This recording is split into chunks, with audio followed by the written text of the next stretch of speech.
Hello students, ब्रेंटली education के इस YouTube channel में आप लोगों का एक बार फिर से हार्दिक अभिनंदन है। ये आज के इस वीडियो में हम लोग शेषफल प्रमेय यानी कि रिमाइंडर थ्योरम को जानते हैं। इसको जानने से पहले आइए हम दो संख्या लेते हैं, 15 और 6। इसको भाग करें तो कितना होगा? तो 15 में अगर 6 से भाग दें तो यह हो जाएगा 6 दूना 12 और शेष बच जाएगा 3। इसको हम कैसे लिखेंगे? तो हम इसको लिख सकते हैं 15 बराबर 6 गुना 2 और प्लस 3। 6 दूना 12, 3 15। तो ये कहाँ से आया? तो आप पिछली कक्षाओं में पढ़ चुके हैं कि भाज्य बराबर भाजक गुना भागफल जोड़ शेष होता है।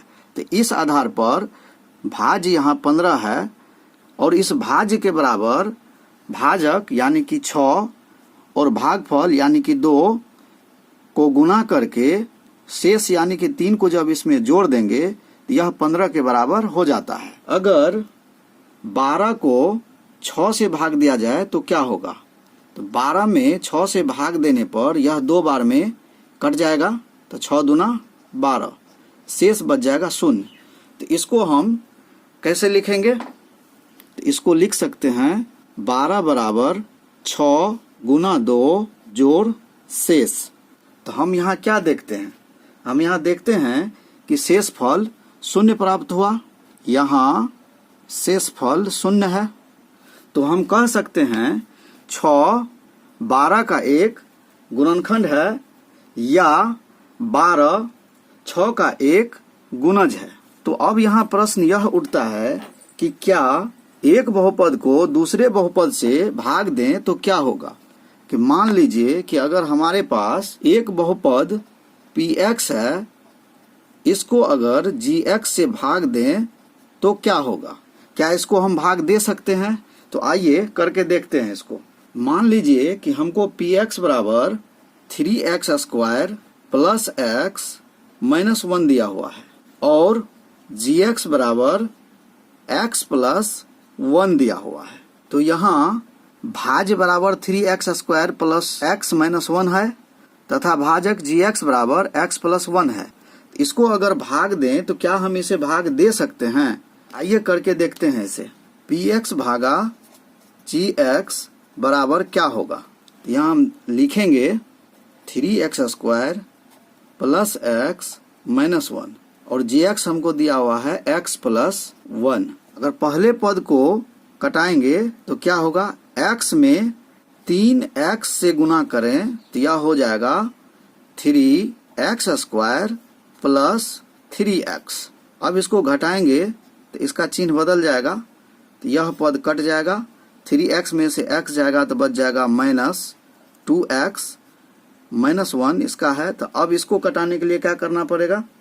तो अब यहाँ माइनस 2 से गुना करें तो यह हो जाएगा माइनस 2x माइनस 2। अब इसका चिन्ह बदल देंगे, यह कट जाएगा, यहाँ हो जाएगा प्लस 1। तो आप यहाँ क्या देखें?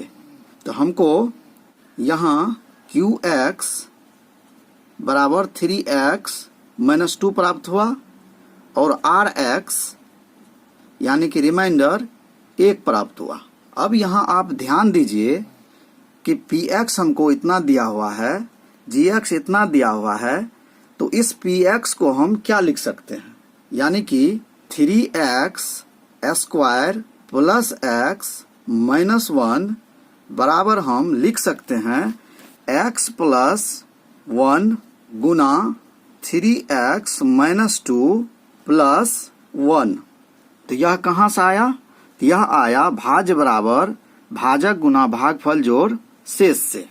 अतः हम कह सकते हैं कि px और gx ऐसे दो बहुपद हैं जहां px की घात ग्रेटर देन इक्वल gx की घात। इसको आप फिर से समझिए कि px की घात जो है वह gx के घात से या तो बड़ी होगी या फिर बराबर होगी।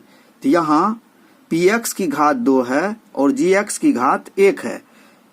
इस कथन में यही कहा जा रहा है।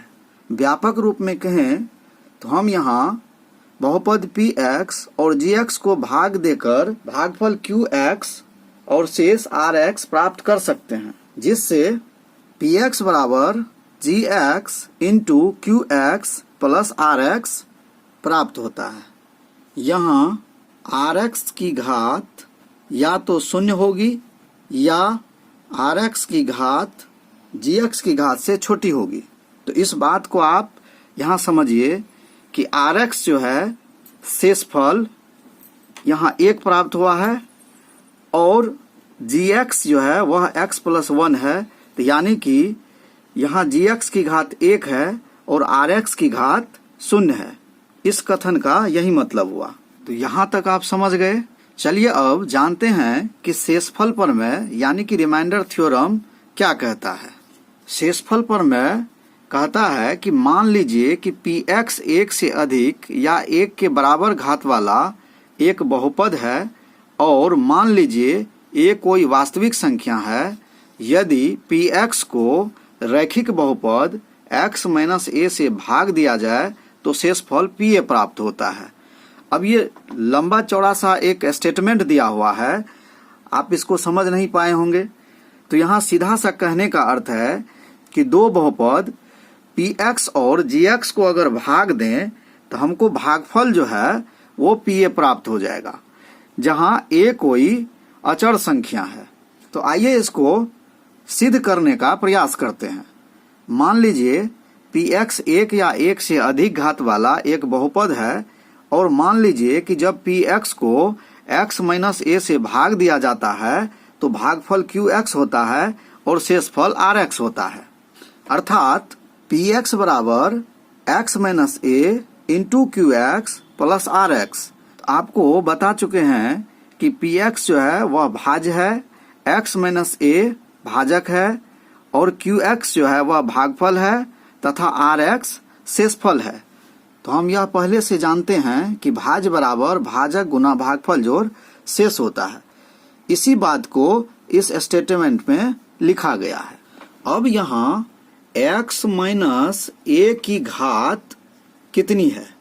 तो x माइनस a की घात आप देख रहे हैं कि यहाँ 1 के बराबर है, तो RX की घात 1 से कम होनी चाहिए, यानी कि 1 से कम अगर होगा तो वह 0 के बराबर हो जाएगा। तो RX की घात 0 के बराबर हो जाएगा। तो इसका अर्थ यह हुआ कि RX जो है वह एक अचर मान है, अतः RX एक अचर संख्या है। तो मान लेते हैं कि RX का मान हर एक जगह R है। इसे हम कुछ और भी रख सकते हैं, चूंकि यह वेरिएबल है तो R के जगह पर हम K भी ले सकते हैं, S T कुछ भी ले सकते हैं। अतः x के प्रत्येक मान के लिए RX बराबर R है। PX बराबर अब क्या हो जाएगा? तो RX के जगह पर हम R रख देंगे मान x minus a into QX plus इस RX के जगह पर हम मान लिए हैं R, तो यहाँ लिख देंगे R। अब यहाँ आपको यहाँ GX बराबर आपको दिया हुआ है x माइनस a। तो इसका मतलब यह हुआ कि x का मान a के बराबर होगा।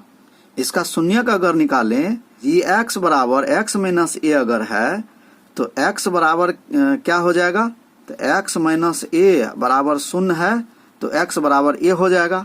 इस समीकरण में x के जगह हम a मान ले लेंगे, तो PA बराबर a minus a into QA plus R हो जाएगा। अब PA बराबर क्या हो जाएगा? A में से a घट जाएगा तो यह हो जाएगा 0, और 0 में QA से गुना करेंगे और R जोड़ देंगे। अब PA बराबर हो जाएगा 0 में अगर QA से गुना करें तो यह भी 0 हो जाएगा और प्लस R हमको बच जाएगा। अतः PA बराबर R। कहने का अर्थ यह हुआ कि शेष जो है वह R के बराबर होगा। तो इस तरह से यह प्रमेय सिद्ध हो जाता है। तो आज के वीडियो में बस इतना ही। मिलते हैं फिर अगले वीडियो में। पूरा वीडियो देखने के लिए आप लोगों का धन्यवाद।